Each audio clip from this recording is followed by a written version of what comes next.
morning students. Today we are going to see the fish farm engineering. Fish farm or pisciculture involves raising fish commercially in tanks or enclosures such as fish ponds, usually for food purpose. As we know that fishes is the proteinous food. The flesh of fish is a proteinous food, and it contains number of different type of vitamins, amino acids. The flesh of food is easily digestible. So in this way, that fishes are used on large scale as a food. Then it is the principal form of aquaculture, while other methods can may fall under mariculture. A facility that releases juvenile fish into the wild for recreational fishing or to supplement a species natural numbers is generally referred to as a fish hatchery, in which the fishes are cultured. Then, if you see worldwide, the most important fish species produced in fish farming are the carps, then tilapia, salmon, and catfish. These are some species of fishes. They are used on large scale for the culture purpose. Then the demand is increasing for fish and fish protein, which has resulted in widespread overfishing in wild fisheries.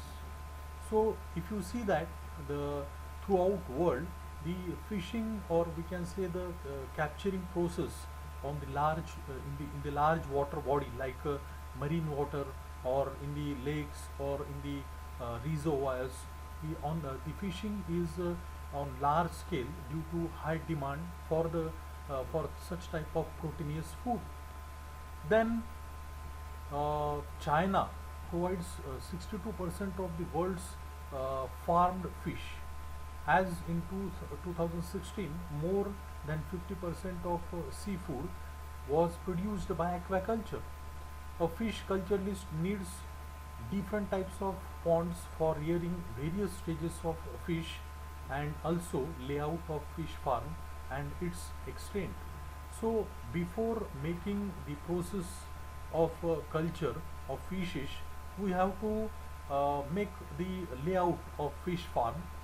Then the design of the fish farm and the number and size of the pond depends on the species of the fish to be cultured. Then primary consideration in constructing a fish farm is the site, which has to be selected on the basis of soil, water supply, and drainage.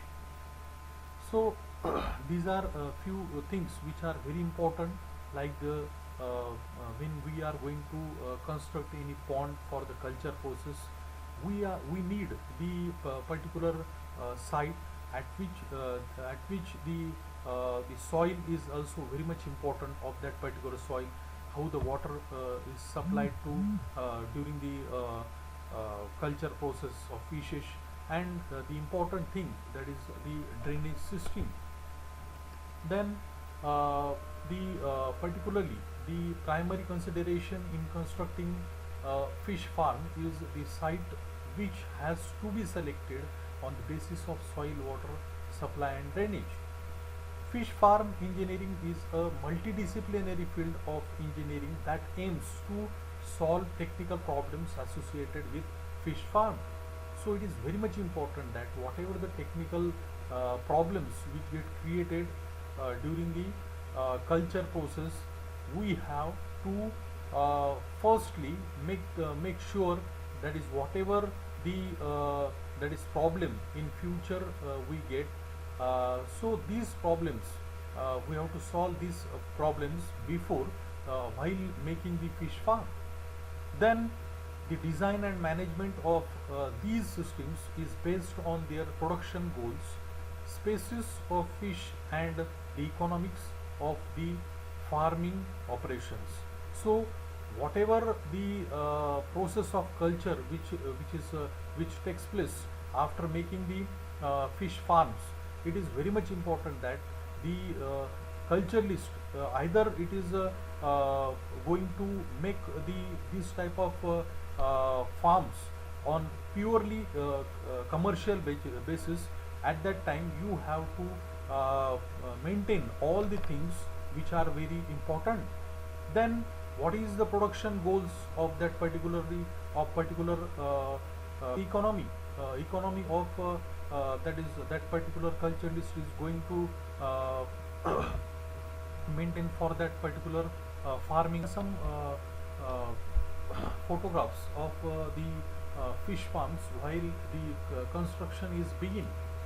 Then in this type of fish farm, we can see that whatever the needed things, that is the soil, water supply, and the drainage system is well maintained, and it is the according to the engineering of fish farm.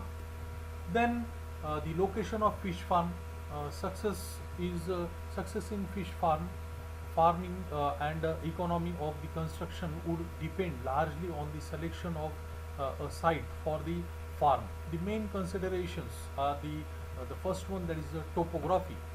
The term topography it means that the surface features of the area and is important both from the point of view of constructing the construction and for the maintenance. Then the ideal topography of a fish farm site is gently sloping terrain of a wide valley area with high lands on three sides and a narrow outlet on fourth side. Su- Such place can be good for constructing the farm, provided the desirable type of soil and suitable water supply. Then the site, the topographical conditions, you can see that in this diagrammatic picture, we can see that the terrain, that is the sloping condition is on three sides, and in the second demographic figure we can see that how the farm is constructed in that particular area. Then the second one is soil type. The soil must be impervious so as not to allow any seepage. So it is a worldwide problem, that is the seepage problem. That is it means that percolation of water. So the soil may be they said that the rocky and sandy soil as well as limestone areas are to be avoided, and heavy and silty clay are suitable, and fish ponds constructed in such areas store water for a longer periods. Then the both the soil they said that that is both acidic and pH 7.5 to 8.5 is fruitful for culture process. Then the water supply is also is a very important point. The availability of adequate supply of water is an important requisite for site selection. The particularly the dependable the farms during the process of culture, the culturalist mainly they get dependable sources of water supply are the lakes, reservoirs, springs, rivers, streams, canals, surface runoff, and during flooded condition, that is in monsoon season, should be avoided, as the water would carry heavy silt, reducing the fertility of the pond. Then these are some reservoirs which play an important role, or we can say which is the cheapest source of water supply. Then the natural water bodies like rivers, streams, these are also play an important role in the water supply. Then the layout of fish farm. So before making the ponds, it is very much important we have to make a layout of fish farm, in which we have to construct the different ponds like the hatching ponds, then nursery ponds, then these are some photographs showing the hatching pits and the nursery ponds. Then the rearing ponds in which the rearing stages of fishes is developed. Then these are some pictures of rearing ponds, and the last one, that is the stocking pond. It is also one of the important pond. That is the matured or adult type of fishes. They are stored into this stocking pond, and it is the that is a larger size of pond. It is near about 300 into 88 into 6 feet, having the particular size. Then these are some photographs which showing the stocking pond. As I said that these are larger size type of ponds. Then the plan, it is important to make the plan of the fish farm. So in this plan you can see the photograph, that is in that particular blueprint of the plan of fish farm. The hatcheries, the hatching ponds, the nurseries, the rearing ponds, and the main tank, that is the stocking pond.